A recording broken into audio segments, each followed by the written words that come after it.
Hello, my name's Cliff Stevenson and I'm the Helpful Economist.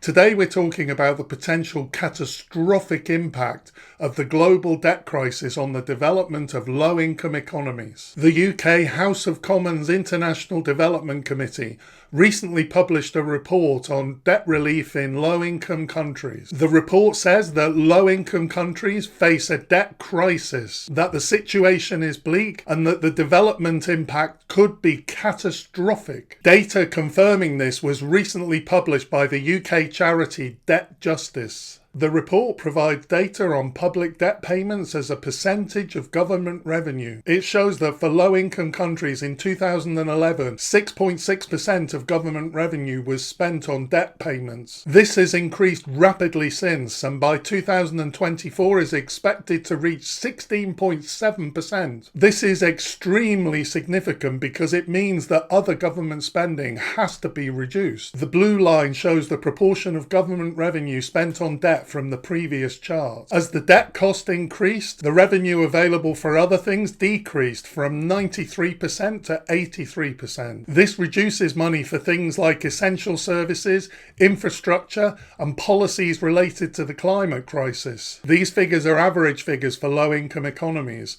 Some individual countries have faced much worse trends. For Sri Lanka, 78.3% of government revenue is spent on debt payments. For Pakistan, the figure is 43%. We can look at some historical trends to put this data into context. The World Bank produces slightly different statistics on external debt as a percentage of gross national income. Debt peaked in the early 1990s and then saw significant reductions following various multilateral debt relief initiatives. The low came in 2008 when 22.5% of gross national income was spent on debt, but then started to increase again and reached 31.9% in 2021. This World Bank data is only provided up to 2021. There's evidence that the situation has significantly worsened since due to high interest rates. However, we can note that the current level of low-income country debt is still significantly below the highs of the early 90s, and therefore we can ask the question whether there really is a crisis. We can break this down to see the impact on the lowest income countries. The green line here represents low-income countries, defined as those countries with a per capita annual income of less than $1,085. For these countries, the total amount of external debt was around 18% in 2010. By 2021,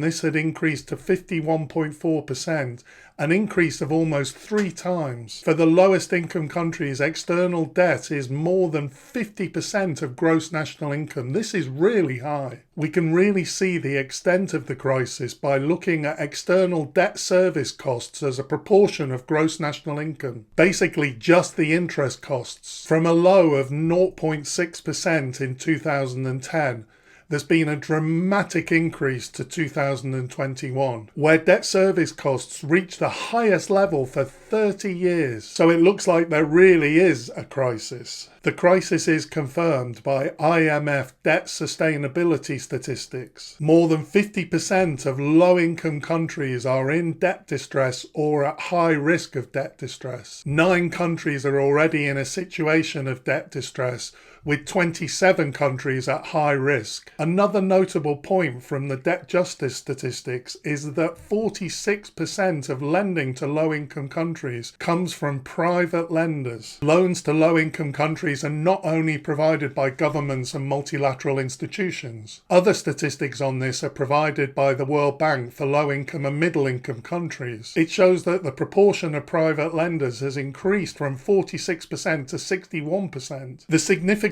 of this is important because it's more difficult to organise debt relief with private entities. So what is the solution to this crisis? Well, these countries will never pay off their loans, so debt relief is the only solution.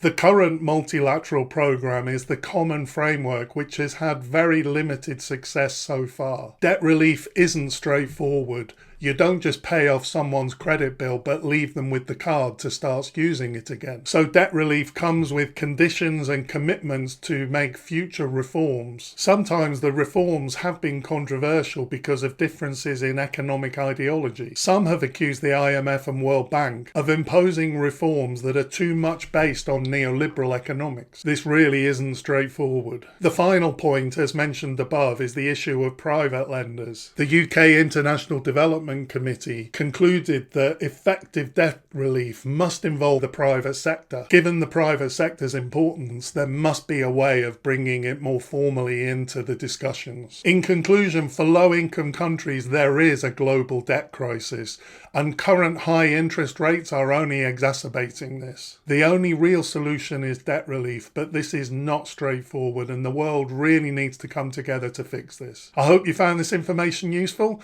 My name's Cliff Stevenson. I'm the Helpful Economist. See you next time.